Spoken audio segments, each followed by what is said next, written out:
All right, let's call the September 12th meeting of the regular that is loud, huh? This is the regular Planning and Zoning Commission meeting. We'll do the invocation and the Pledge of Allegiance. Everybody stand, please. Dear Lord, Heavenly Father, thank you for this day, Lord God. Please bless our citizens. Please bless our staff. Please bless our first responders, Lord. In Jesus' name we pray, amen. Amen. Pledge allegiance to the flag of the United States of America and to the republic for which it stands, one nation, under God, indivisible, with liberty and justice for all. Roll call, please. Chair Lumnick. Here. Member Keller. Present. Member Forge. Here. Member Williams is absent. Member Crocker. Here. And Member Chacon. Present. We have a quorum. Perfect, thank you. All right, we're going to do annual elections. So we have to elect a chairman and a vice chairman. So if somebody would like to give me a motion for president or for chairman, please. I'll make a motion that we keep Member Lomnick as our chair. Thank you very much. Do we have a second? I'll second that. Oh, perfect. We have a motion by Member Keller and a motion by Member Forges to keep me as the chairman. All those in favor? Aye. Aye is fine. That's cool. And then we need a vice chairman, and I'll go ahead and make a motion at this time. Like Lou Forges to be the vice chairman this time around. Do I have a second? I'll second that. Thank you. So we have a motion by myself to make Member Forges the vice chairman and a second by Member Keller. All those in favor say aye. Aye. Okay, that goes. All right, we're going to go to the consent agenda. I need approval for the minutes of the October 8 meeting of Planning and Zoning. It's August 8th. Excuse me, of the August 8th meeting. I'll make that motion. All right, do I have a second? I'll second that. Thank you. We have did you have a question? You're good? Okay.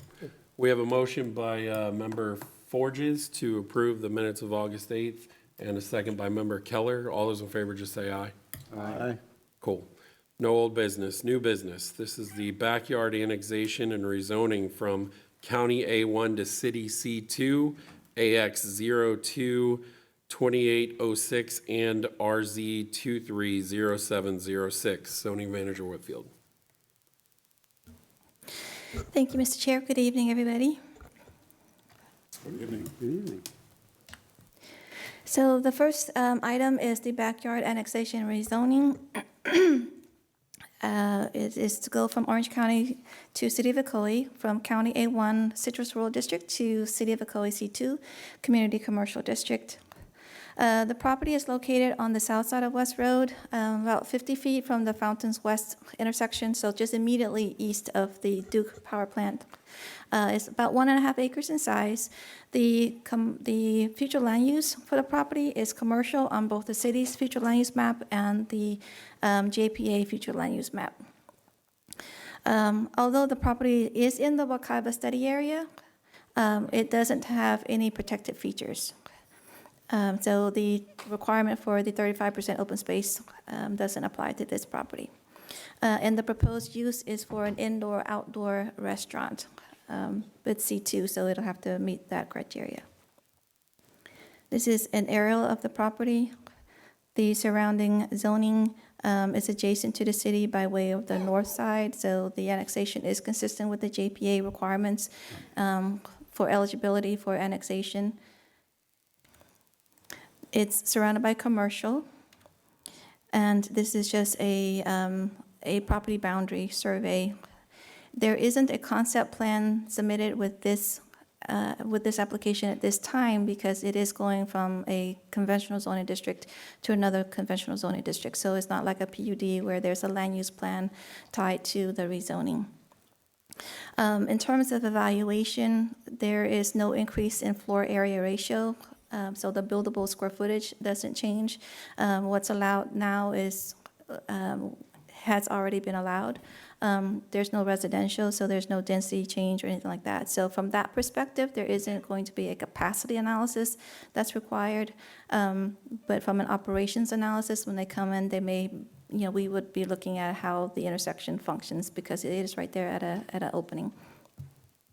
The property will be serviceable by Ocoee Police, Fire, and Reclaim Services.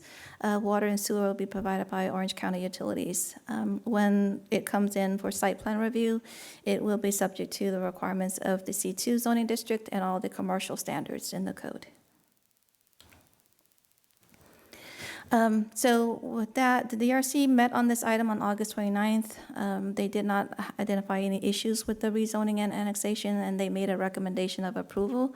But staff is also recommending that the Planning and Zoning Commission make a recommendation of approval of the proposed annexation and rezoning to take the property into the city and then rezone it to C2. And I believe the applicant team is here if you have any questions for them as well. All right, thank you very much. Do we have, anybody have any questions for staff? The property to the, I guess it would be the east, is that commercial, that little strip? To the east, Yeah. it's commercial future land use, but it's currently developed with a single-family home. Okay, so it has a single-family home on it right now? Currently, yes, sir. Yeah, okay. Anybody else? That's a good question. Given that it's a single family, if this development goes in, do they have any kind of fencing or anything like that required? The comp plan and code buffering requirements would kick in. Take place, and do we know if this property is actually occupied, the single family? I asked them that. I'm not sure if it's, let me see. It Are is. they- There's, when we went out there to put up the sign, there were people there. So I don't know if they're homeowners or tenants.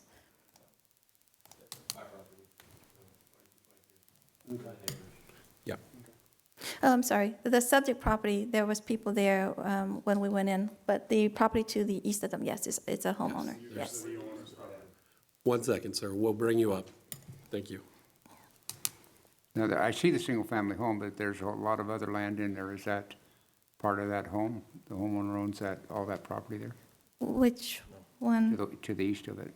No, sir, there's a lot, there a lot, and then there's another lot further east. And that's commercial at this time? It's commercial future land use, but that's also in the county. Okay.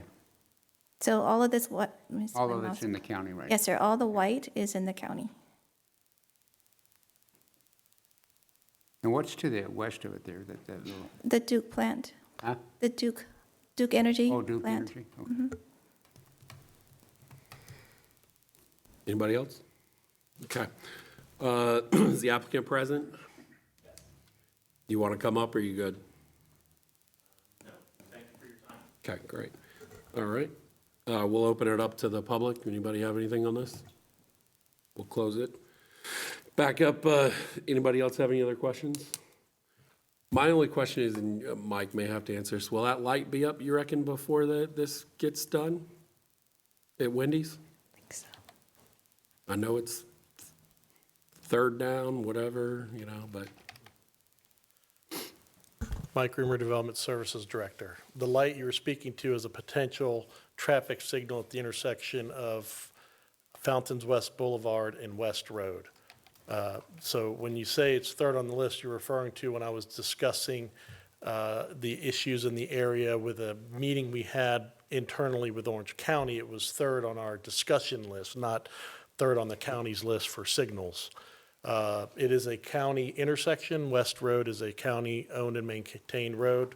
Fountains West Boulevard is a city road. As part of the developments to the north of West Road, there was the Arbors PUD, the Greens at Forest Lake PUD, and another one that's developing. They had a proportionate share obligation to a future signal. We've made the county aware that we do have monies collected and future monies coming that we will pledge towards a future signal at such time as the county deems it's warranted. Cool.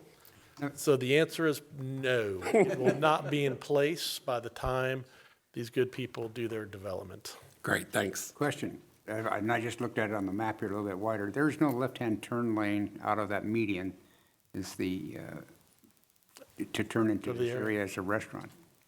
Well, it'll just be a right in, right out. for the access to this It'll be parcel. right in, right out, so you'd have to flip a U at some point if you were going west. If they're heading Yes, west, the yep. standard DOT requirement for U-turns is they want people to go to a full intersection and do a U-turn, get in the left turn lane and do a U-turn. That would be similar if you were going to the Huey Magoo's on State Road 50, you get in the left turn lane at Blackwood and you do a U-turn. So you do a U-turn So- here at Ocoee Apopka Road. Yeah, you can't cut a bunch of left turn lanes in along the medians. So what about that, on the east of that, that there's a, I don't know if you can zoom here, that medium, you can actually make a left turn, would that be a U-turn allowed there? So when the parcel comes in, we do not control the driveway. It's under Orange County. They will have a traffic analysis for just the, as Anat said, operationally, the site will be looked at. What's the use? How many trips? How's it going to work? For West Road, that'll be done by Orange County, not by the city of Ocoee, because we don't give them the driveway connection. That's the county. But because of the distance to the intersection of State Road 429, it's an elevated, coming down from a super elevation, there would not be a left turn lane.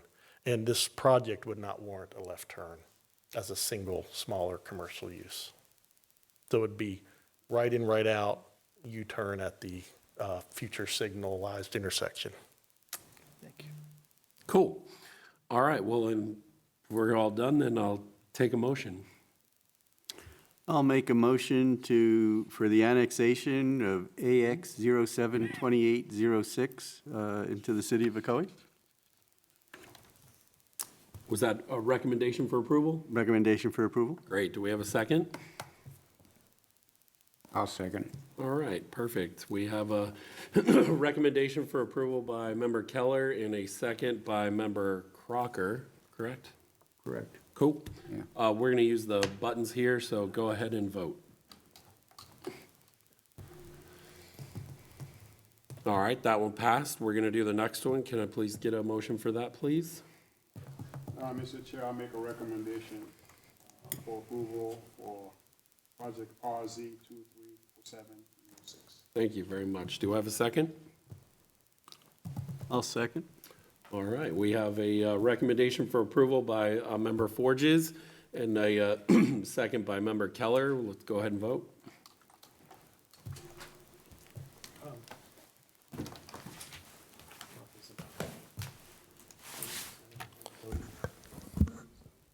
Uh-oh, did you load the wrong, See, what happened was they voted separately, one for the annexation and one for the rezoning, but the second vote that came up on the video screen was for the Apopka Training Center, so it just needs to be corrected to Okay, say for the what record. happened. Okay. for the record, then we'll just, I want to make sure, we just voted and approved for RZ 230706 for the backyard rezoning, so we're good Good there. catch. We'll Thank clean you. that up on the back end. Thank you very much. All right. Next one up, we have the 606 Ocoee Apopka Sports Training Center Large-Scale Preliminary Site Plan. This is going to be LS 2023-007. Mike Rummer. Yeah, and this is a large-scale preliminary site plan this is for a building over 25,000 square feet. It's located at 606 Ocoee Apopka Road, which would be on the west side of Ocoee Apopka Road, north of Silver Star Road. Some of you members are new, and I don't know if you've seen a site in this area, but you'll see Palm Drive here on my location map. And so everything north of Palm Drive, west of Ocoee Apopka, all the way up to a road that's not shown called Damascus. We have placed an additional zoning overlay on this area. It's called the State Road 429 Business Character Area. And it was a vision plan and that went through public participation. It envisioned creating an economic opportunity area where we could have an in-migration of jobs for people residing in and near the city of Ocoee. And you're seeing the success of this area with just directly to the south. Some of you members were not here for this, but we have a development coming in. I'm going to circle it with these two parcels directly to the south. We have the 429 east and west, commercial industrial flex up front, industrial in the back. Going then, we had on a parcel just north of Palm Drive, the first one in this character area, we were able to get the Vermeer Southeast and Caribbean headquarters located here. You'll see they're building on Ocoee Popka Road. The first floor up front is retail, the second floor is office, their home office, and then back they have their warehouse program.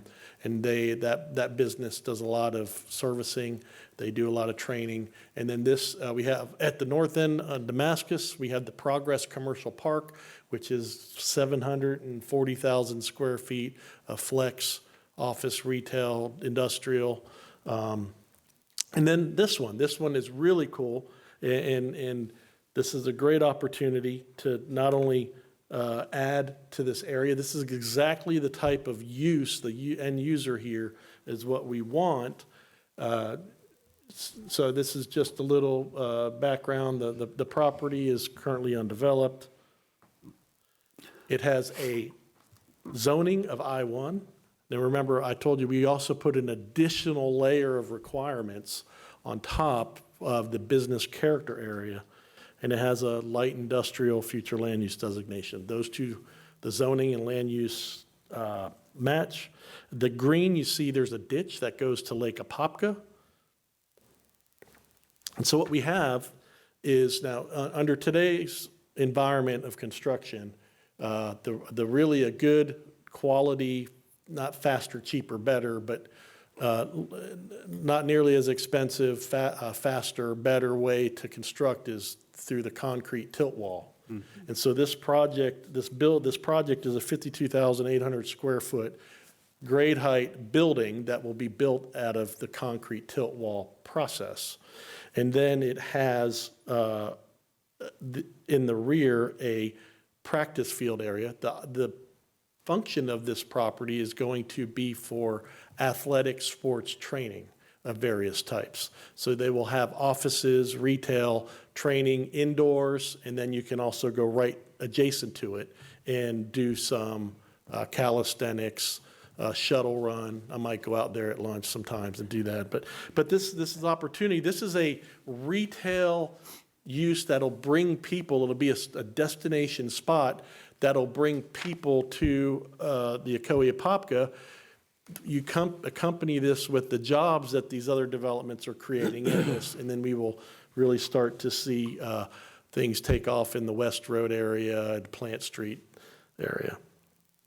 So with this project, though, it is heavily relying on a property to the south, which I'll show you here at the end, but it's on Ocoee Apopka Road. Now, Ocoee Apopka Road is an Orange County owned and maintained road.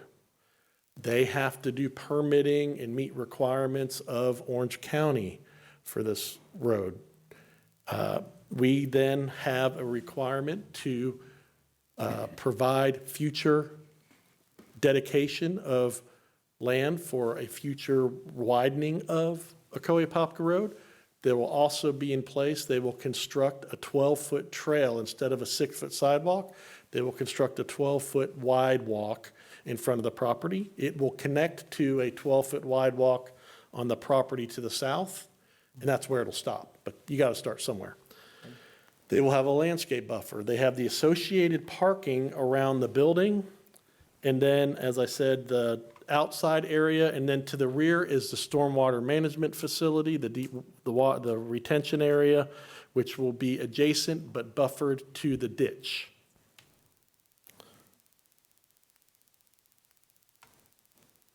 This is the preliminary landscape plan just to show. So what you're seeing on the south side is a new east-west road. And this project does not have a direct driveway on Ocoee Apopka. The property to the south, the 429 east and west, is constructing a new east-west road. The same thing is happening up at the Progress 429 Park that starts at Damascus and goes south. They are developing an additional east-west road. So in the future, you will have a east-west road going to Pine Street bordering this subject property, and you will have one up here for a future extension of Pine Street. This is creating a big development block, another big development block. We're realigning Palm Drive, moving that intersection up a little bit. And so this is really starting to create the infrastructure and the look of this business character area. So as going back to the site plan, that is a new public east-west road, which they have a driveway connection, 2 driveway connections to this new road, and then the access to Ocoee Apopka Road is right there. The road will actually extend all the way to Pine Street as part of the 429 West. We will limit truck traffic and stuff on the Pine Street for that project for a while until we can get that road up to speed, but this will be a new east-west road. I will show you some elevations. And so this is preliminary. We'll work on these elevations. We'll get the signage. We'll get more of the really nice features to make it more retail-esque. This is just at the early stage. We asked them to provide elevations so you guys just have an idea. So it'll kind of look industrial, but I have another building on Plant Street that's going to be a tilt wall construction with parking around. It's no loading docks. And what they can do with this height, they can build mezzanines in there, and it gives them a lot of opportunity and flexibility to do a lot of things in the future. So these are some elevations, how it'll look from the road. That is looking, that's the new road on their south side in this picture. So again, it is a facility that will be doing like a higher end gym, more opportunities to have training. I envision batting cages and things like that as well. Really cool opportunity. It could have a really good play in the future when the regional sports baseball facility comes in the town.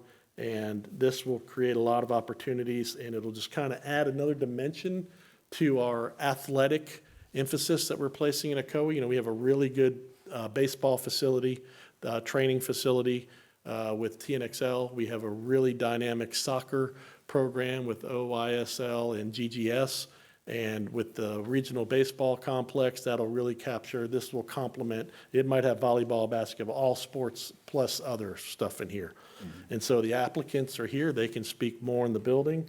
And so this is the preliminary, the large scale is the public hearing process. The next step is all the real engineering that will be reviewed on the stormwater pond, their St. John's permit, their permit with Orange County. We make sure all of that stuff is approved and in before we approve the site plan for construction. And with that, I will entertain, I'm going to show you the site to the south. So we recommend approval of this preliminary site plan. I want to show you the site to the south. So this is how it will look.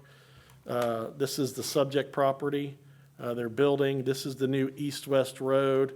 You have the development to the south, and then they're across the ditch, they'll bridge across the ditch.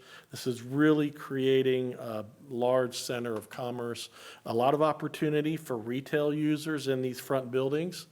As things grow, you could have a lot of blue collar and really cool tech jobs in these buildings, and you'll really start to see that 12-foot trail across the front.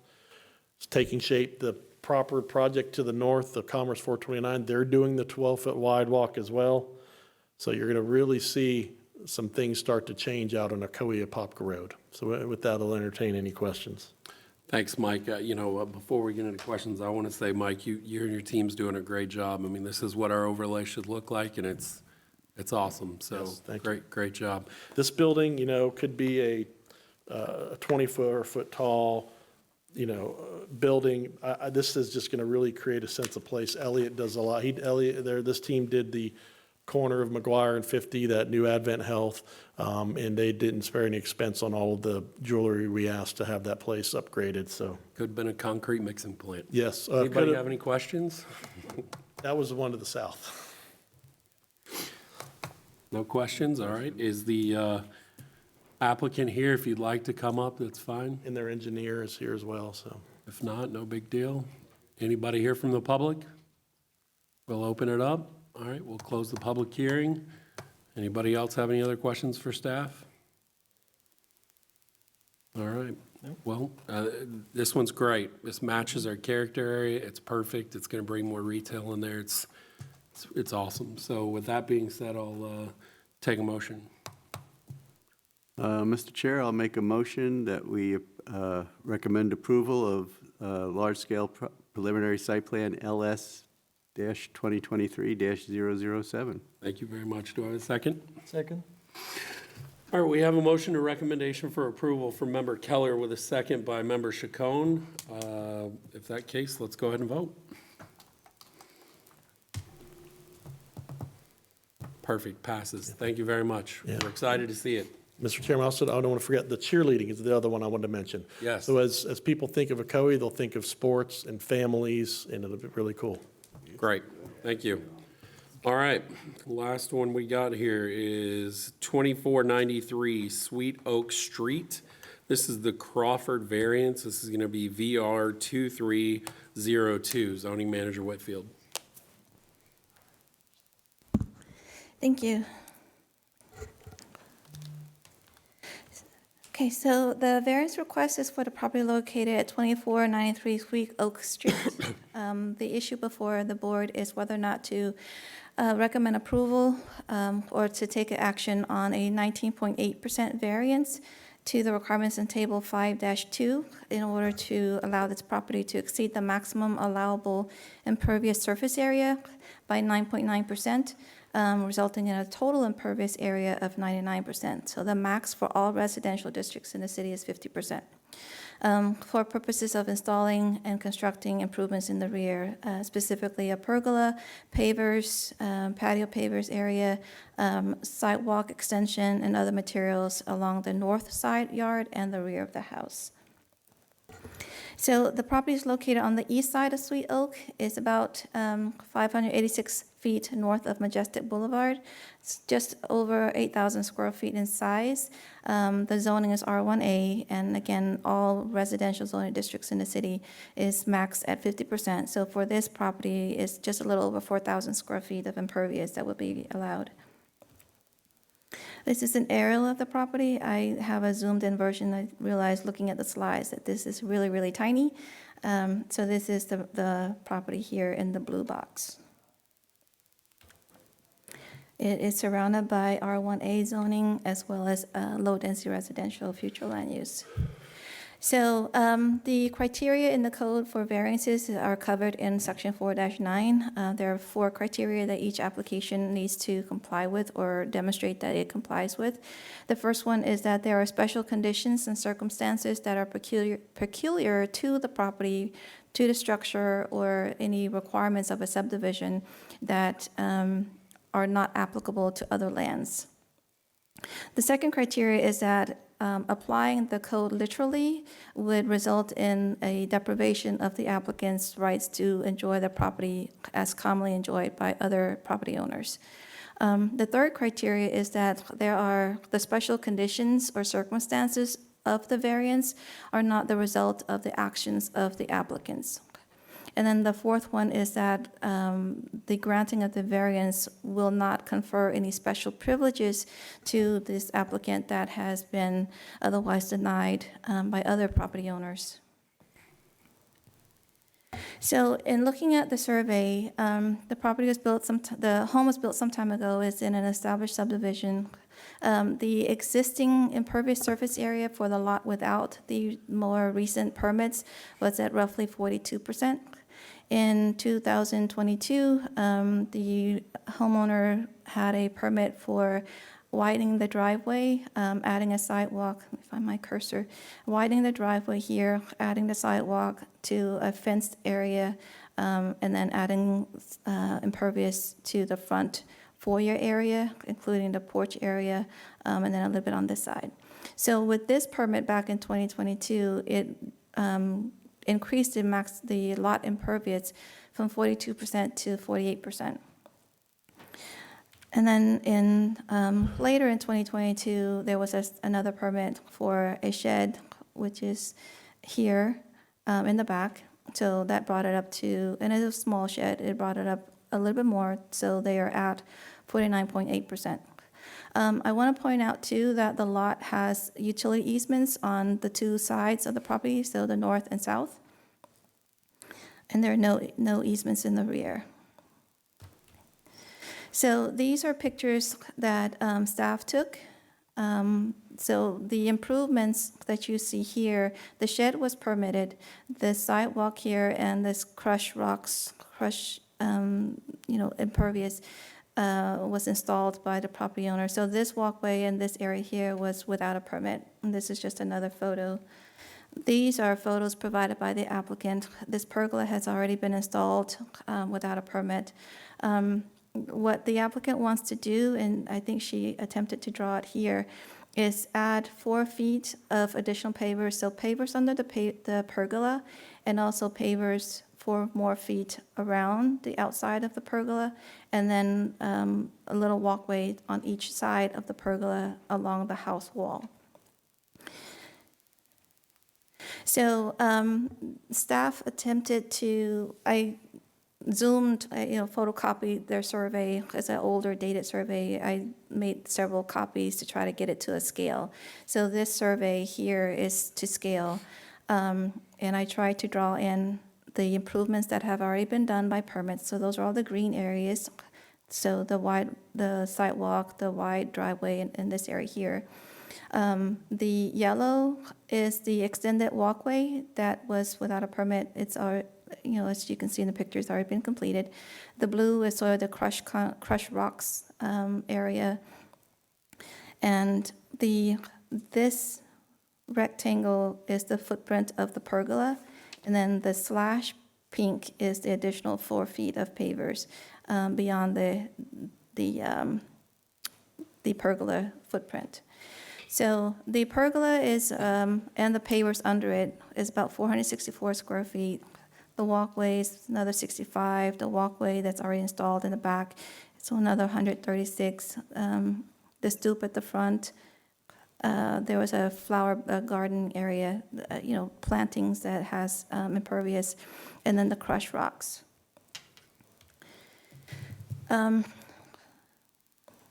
So based on looking at the requirements for a variance, that it's a hardship, staff finds that the lot is rectangular in size. It's generally the same lot dimensions, lot size, lot shape as all the other lots on this block, both this one and the rear set of lots.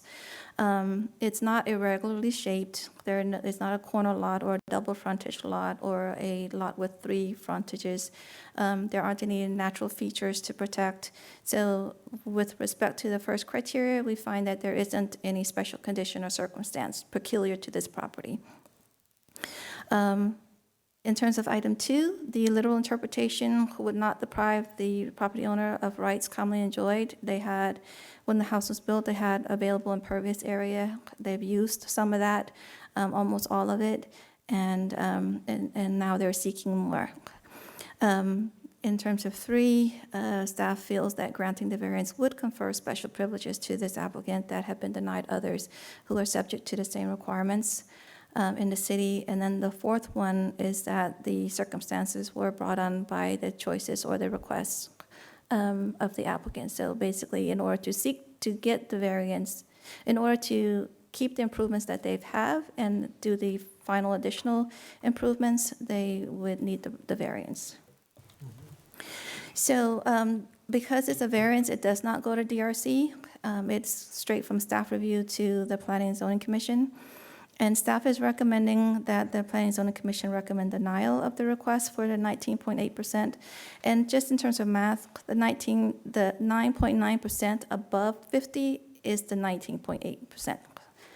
And then so recommendation of denial and not allow the additional impervious. Just 2 notes. Without the variance and the subsequent after-the-fact permit, they would need to remove the improvements. And they wouldn't be able to do the other improvements that they are wanting to do. And then a second note is that if, she had mentioned to me that her priority is the pergola and the outdoor living space. If she wanted to do that, then she could subsequently submit a permit, keep the pergola area, and then subsequently remove other improvements that's already been done.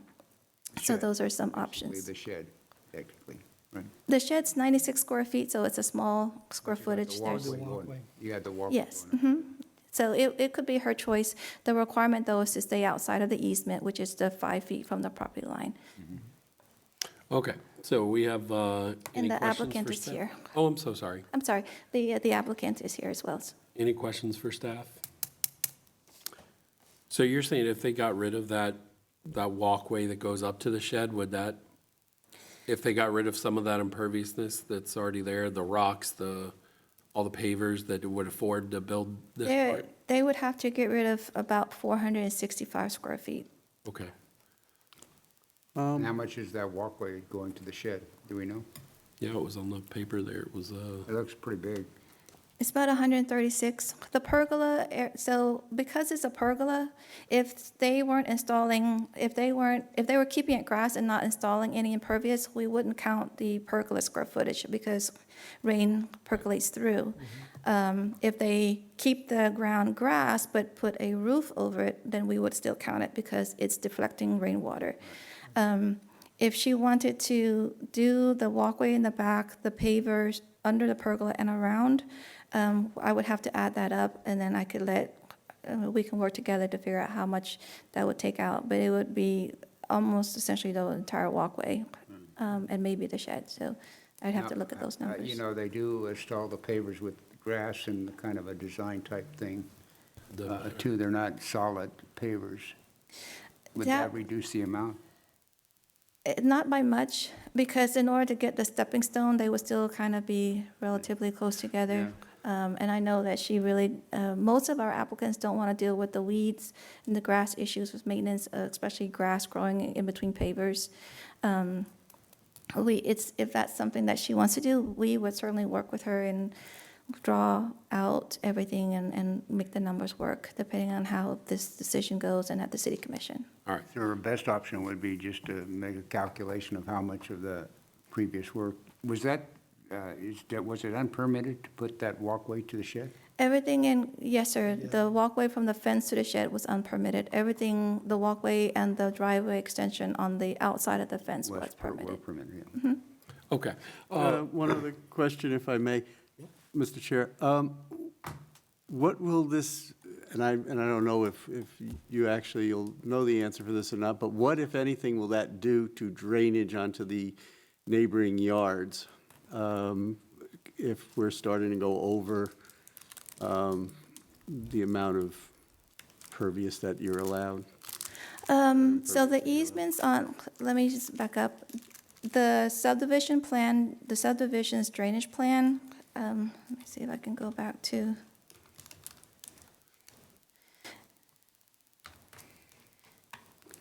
I'm sorry, I have to keep taking my glasses on and off. Right along here, if you can follow my cursor. Yep.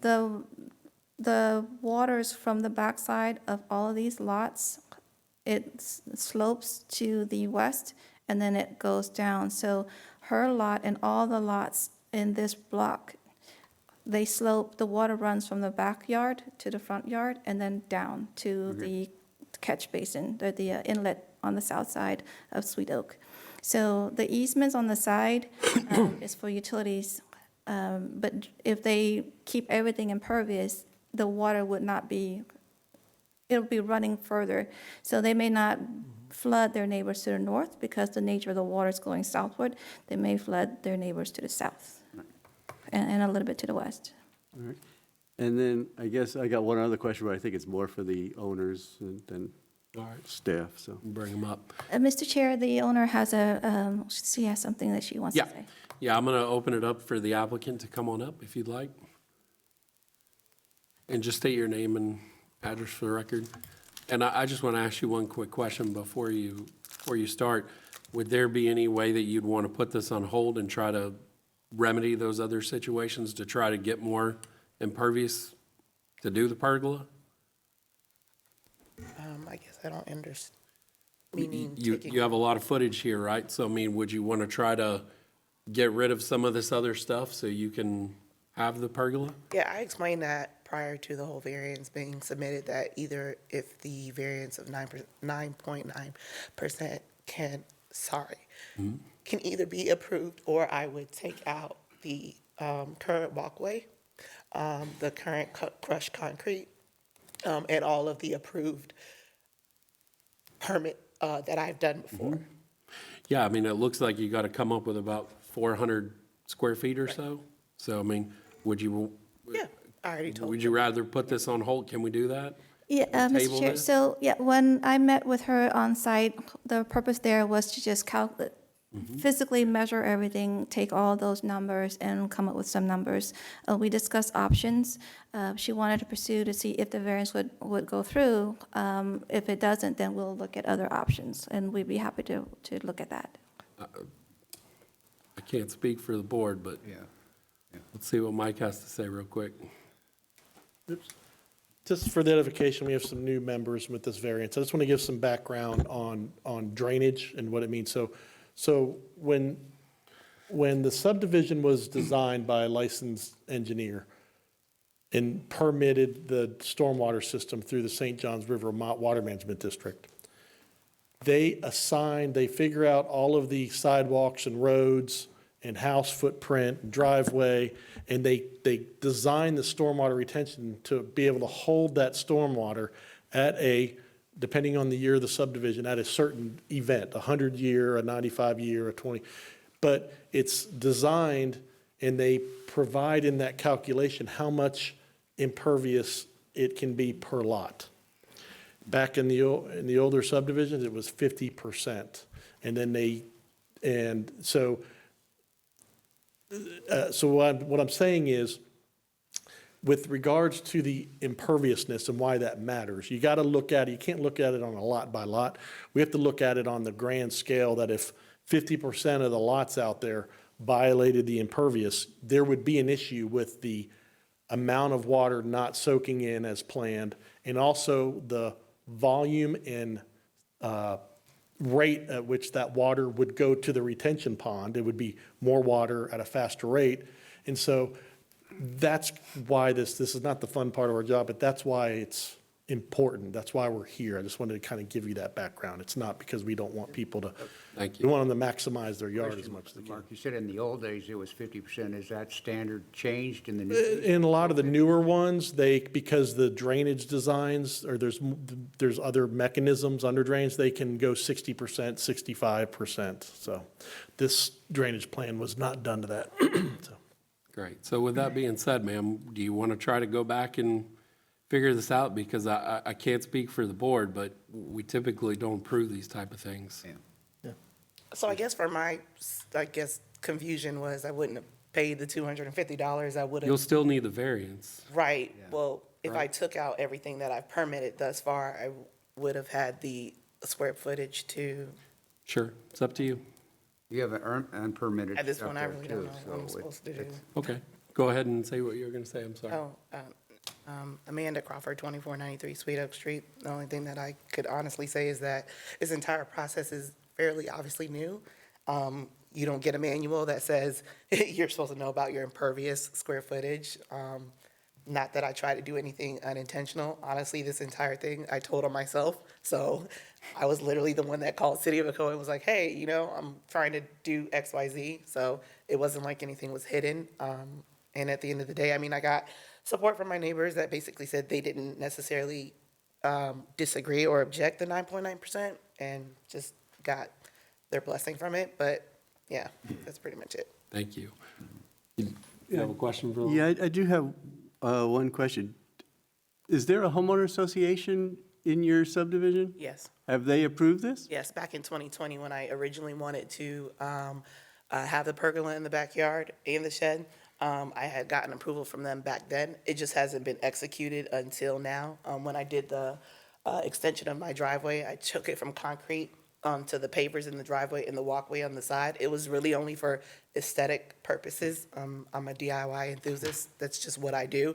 I create all of these things and I do it all by myself. So the extension, it was leftover pavers.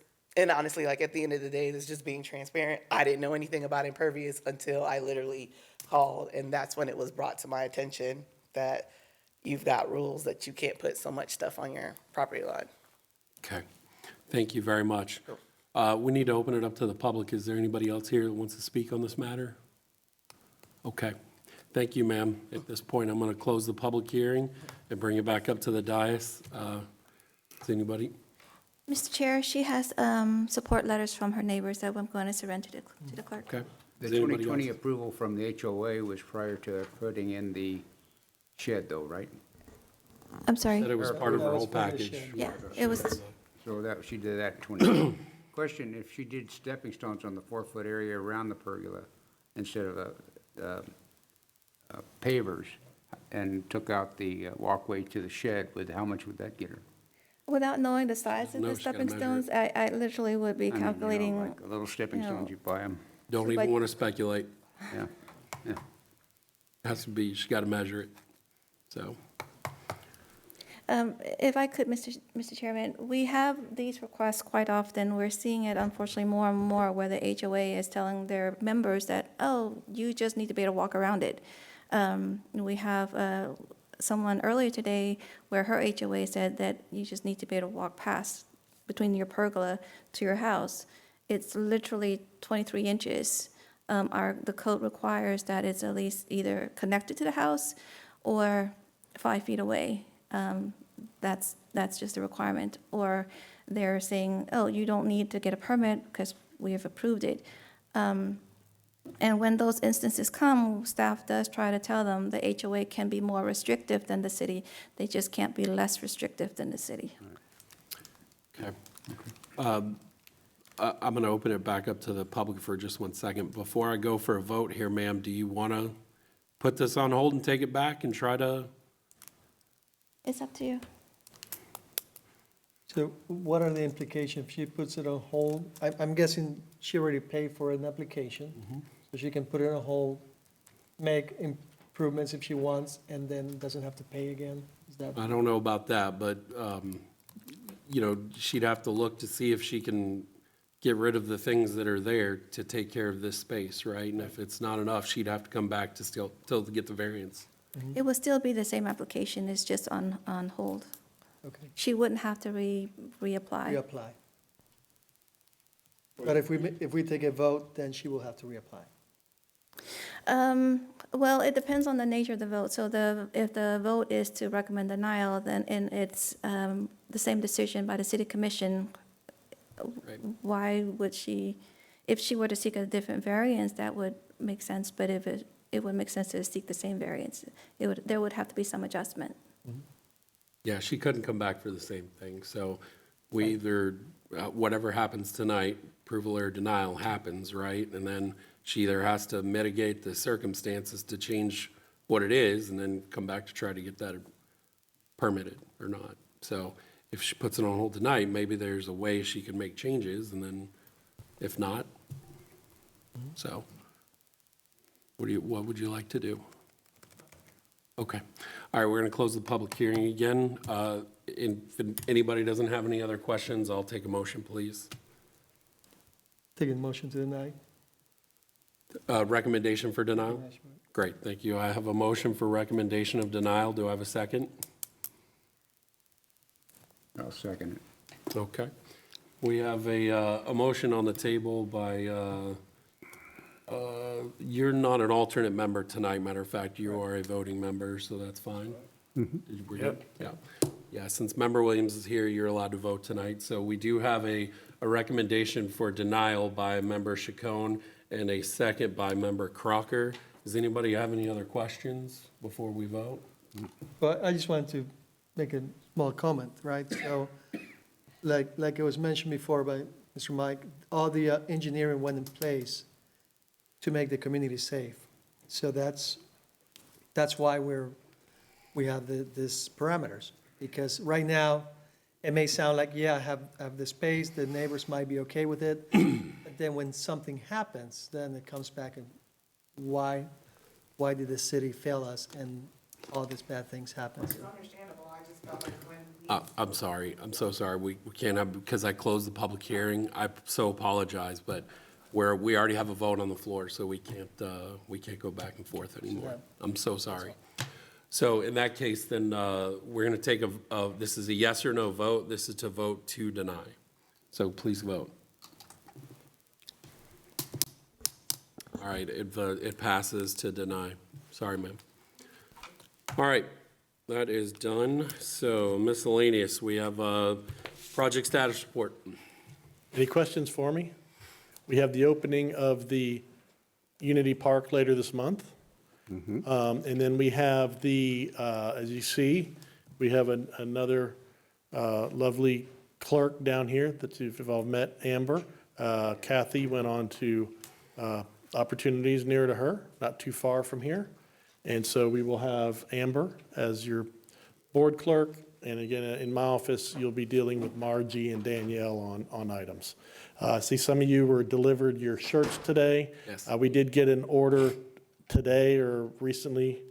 Today. So yours will be coming, and you still have an opportunity I don't know if you've sent one in, but if you can get that email back to you if we didn't, so. So important item. Next month, October, we want to have the attorney's office provide you sunshine law training to keep you all out of trouble. To do that, he needs about 45 minutes, so we would like to bring you here at 5:30, get over about 6:15, give a little break. We will provide food for you all, and if that is acceptable, we will get that scheduled.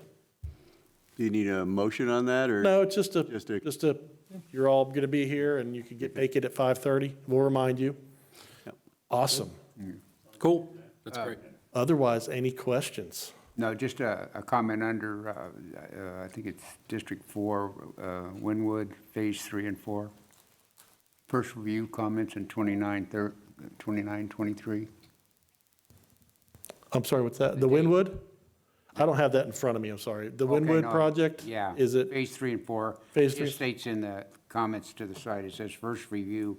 Yes. Comments and So we August did 24th. that big, large development. We did an annexation, a land use amendment to low density and a PD. The PD was multi-phase, 4-phase. They did the site plan and they've developed and platted the first 2 phases. Right. Phase 3 and 4 are now being reviewed for. No, the date, you just put the date in there, Oh. 2923. Oh, okay, yeah, Yeah. Yeah, it's just a project calendar. No, it's just, no, no big thing, yeah. they're good. I don't think I'll be around for that. When's 29, 23. when's Lakewood gonna open up? Lakewood, there's the roundabout the roundabout has some construction that needs to be done to shore up the way the curbing is done, because people are driving over it and it keeps demolishing it. So that needs to be done, and then a water connection, it could physically be open now, but it's not ready. It'll be before October 14th. It's just about there. Does the mast arms in for? Everything's done, the lights, the signals, it's just they have a bag over the signal to keep people from driving south. Great. Anybody else have any questions? Just one, Mr. Chair. Where are we on Clark Road? Did you drive Clark Road today? Yes, I did. You didn't see the guy taking down the trees? So, It started. all right. I was just, just wondering, because I had seen the sign saying it was going to be starting at, Well- the fall, so I just wanted to make sure we were still doing that, since originally it was starting fall of last year. When a commissioner demands an answer, you give them the best answer you've got. But with these construction prices, they had to bid it multiple times, and if you look at the agenda Tuesday of next week, you'll see an item adding more money to the project, because as everything is done, there's been huge price increases. Some things start to come down, so they bid it. We're not doing the construction, it's Lennar, Yep. who built Clark Road Extension during the time before all that hit, so. All right. All right. No other questions? Everybody good? I'm good. Thank you, Mike. We will go ahead and adjourn. Thank you.